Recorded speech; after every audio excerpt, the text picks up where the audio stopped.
Did you hear that? Okay. got Yeah, I got it. Okay. Okay, I think we're good. You missed the other ones, but you know you can record the important stuff when Adrian's on Adrian.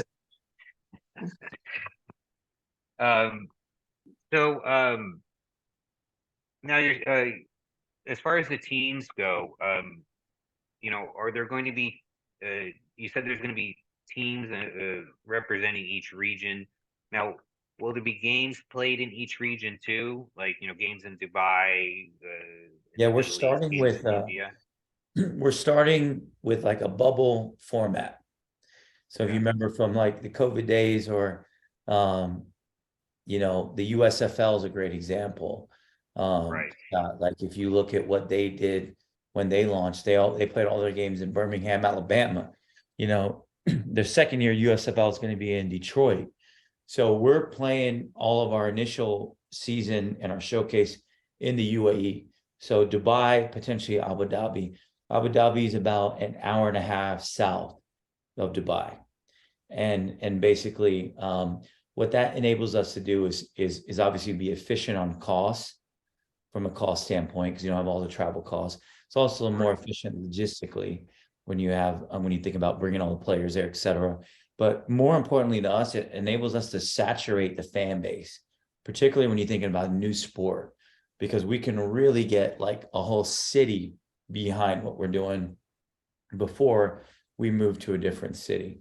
The cool thing about the region, everybody wants a piece of the league. People are excited about baseball coming there. Dubai wants us there. Abu Dhabi wants us there. Doha, where we just saw the World Cup in Qatar, wants us there. They have a ton of facilities that are now being unused post World Cup. They're like, hey, can you come play baseball here? Right. Saudi Arabia wants us there. Riyadh is the capital of Saudi. We have a meeting with them next month. So it's cool because there's more of a pull than a push from us in the region. And our vision is to be able to play in different cities for different seasons. So almost like not the best apples to apples example. I think USFL is a good one, but think about NASCAR. We'll have our Dubai championship and we'll play 40 or 60 games there. And then our next season will be in Abu Dhabi. We'll have our Abu Dhabi championship and maybe we'll have a Riyadh, Doha, et cetera. So it's a different kind of format than Major League Baseball, for example, but it's exactly what we need from a business standpoint and to engage fans out there. Right. Yeah. And of course, we're watching the World Cup this last winter, and we've all seen that there's a big demand for sports out there. Major league sports, professional sports.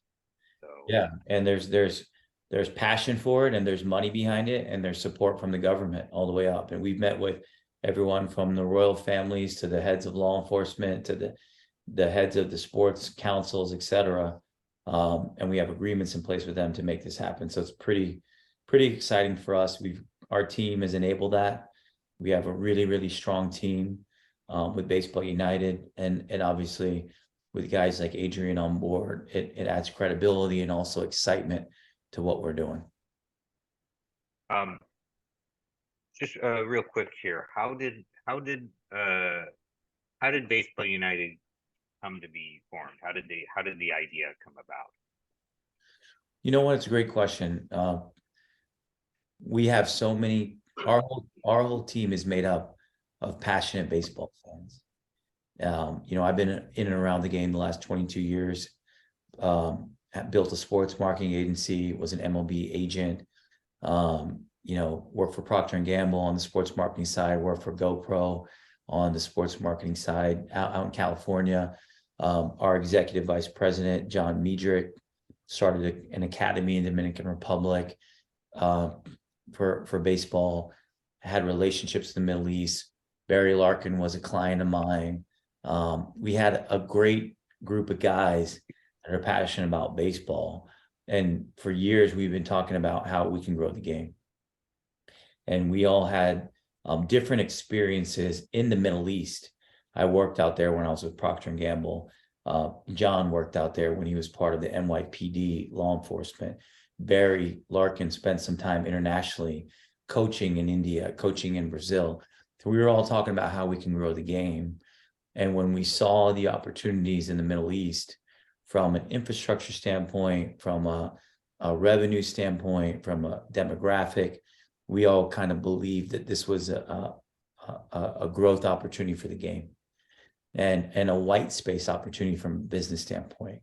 So our kind of founding group that came together were all guys that had some inkling of this idea.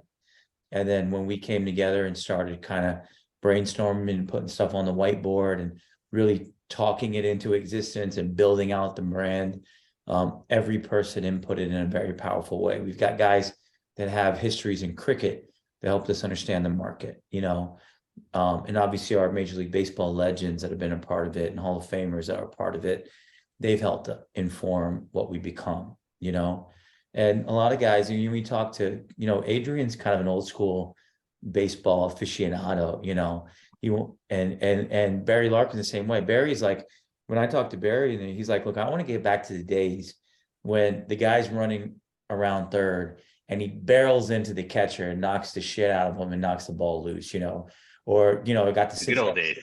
Yeah, the good old days. Like you got my Cincinnati Reds hat behind me when Lou Pinella's coming charging out of the dugout, spitting on the umpire, kicking dirt on home plate, throwing a base. Like, how can we infuse more energy and excitement back in the game? And what we said is a blank slate, a clean slate, where we can invent it and reinvent it would be an opportunity to do that. And that's what we're so excited about, because we all grew up with kind of a different brand of baseball. Analytics, we want to be a part of it, but we don't want to be all of it, So there's that mix of what we're trying to build out there. Adrian, what do you think? I believe that what you said is true. Yeah, I think that the passion for the game is being lost a little bit. I like as you mentioned, I'm the school of old school baseball. I like baseball the way it was when I was playing.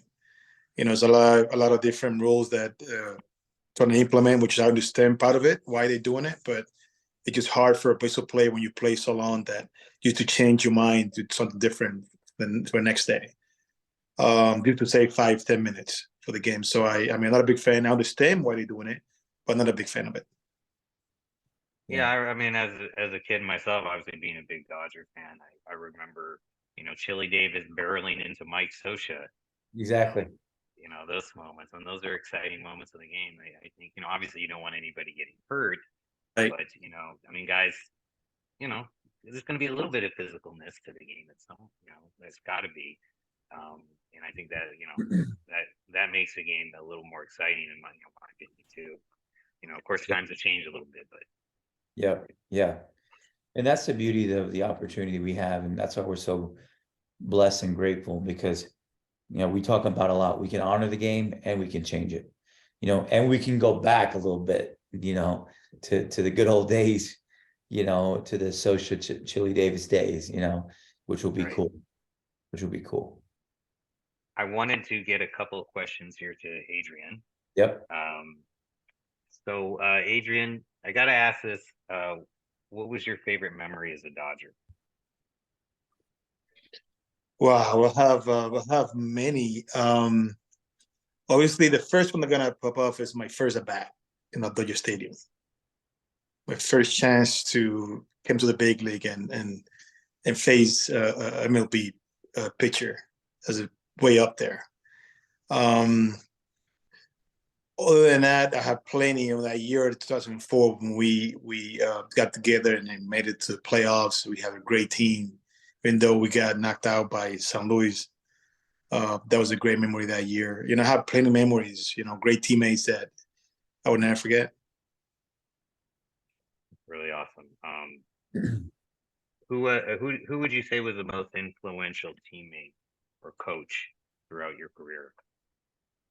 Through my career, I'm gonna have plenty of good teammates. I don't think I can pick one. It goes from great teammates that just mean well for you, again, teammate that help you become a better ball player. The coach that maybe you didn't spend a lot of time with him, but he was the one that knew how to get to you to understand things. I have plenty of great teammates. And, Chum Green's a great teammate. Cesar Stewart's a great teammate. Marcus Gravestone was a great teammate. Jose Vizcaíno was a great teammate. I can go back to Boston when I would play, with Victor Martinez was a great teammate. I go to Seattle, Raul Ibanez is a great teammate. Felix Hernandez is a great teammate. I go to Texas, Michael Young is a great teammate. Ian Keen's a great teammate. Elvis Sanders is a great teammate. So, I mean, it goes long. You can pick one because they're all different and they'll mean something different to you. And in coaching, I always was into learning. And I was always into trying to understand why I do things, right?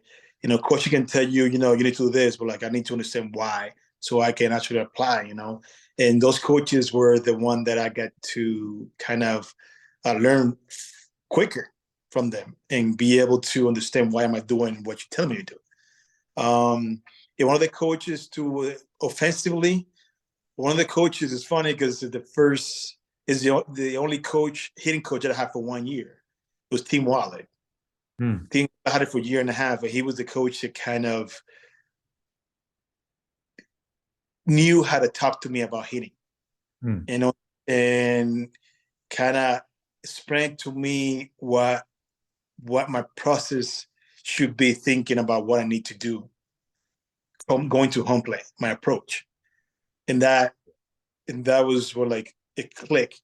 Like, oh, I used to work a lot. I used to do a lot of different things. I used to change mechanic.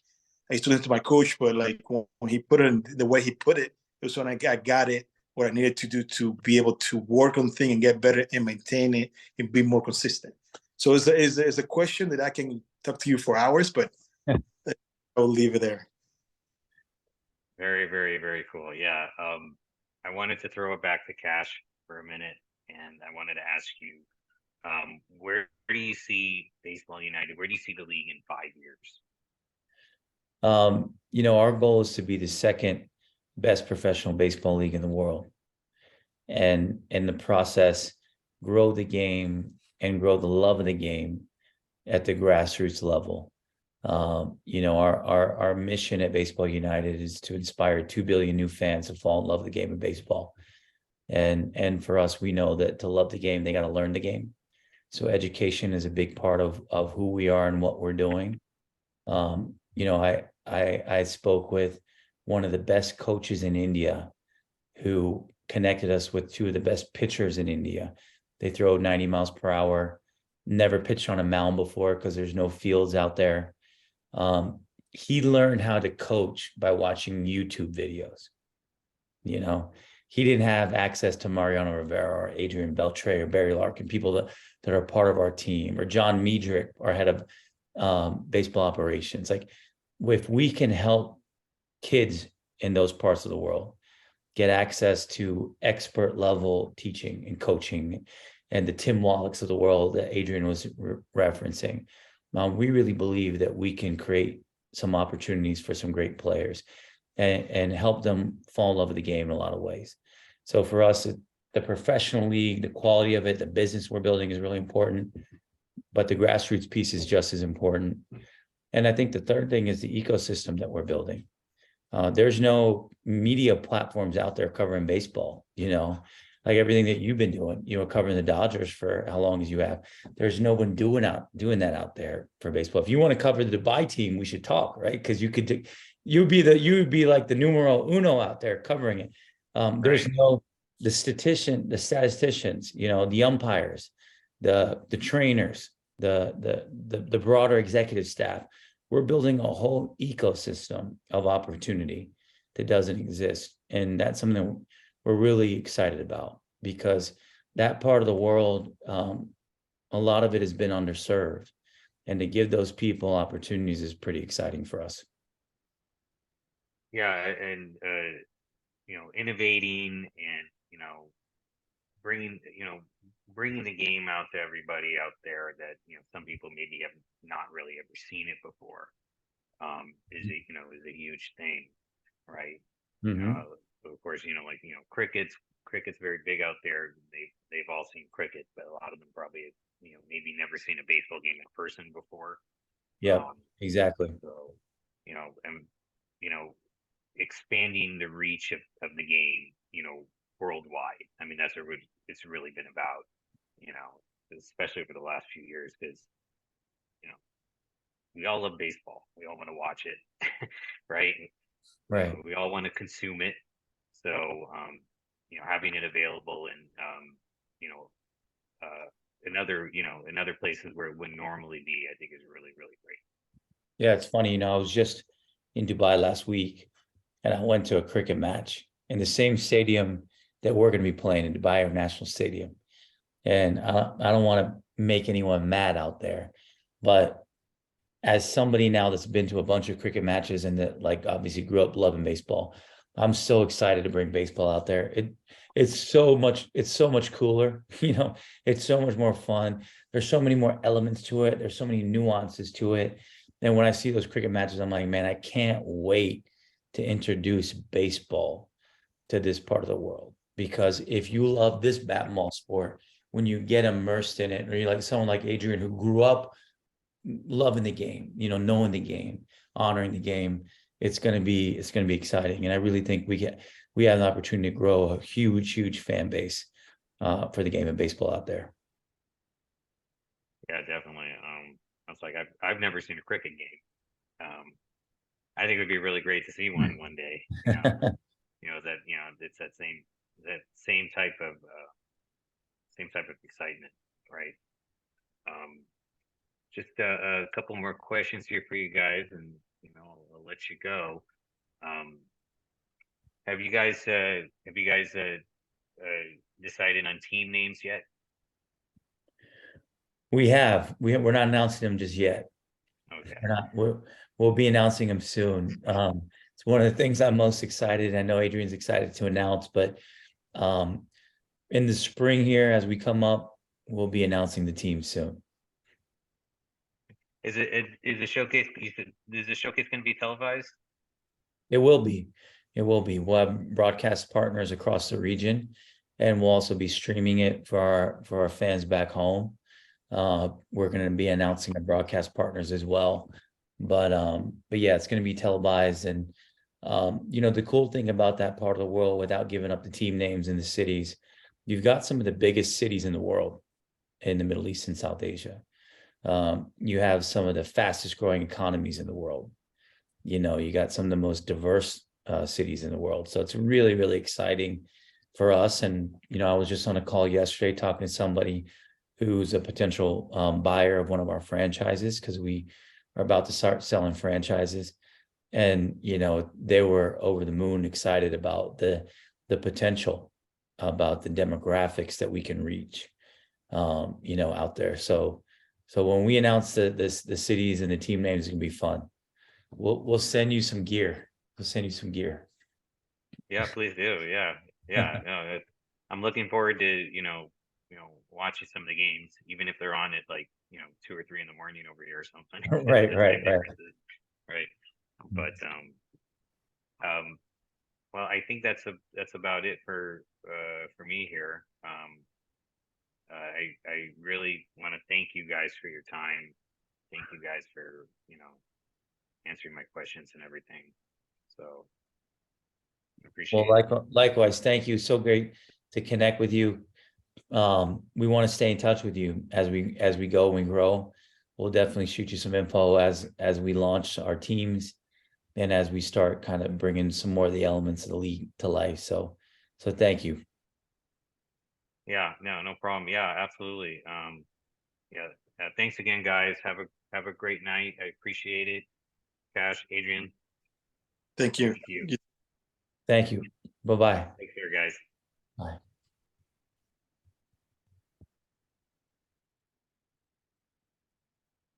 Only stop this recording.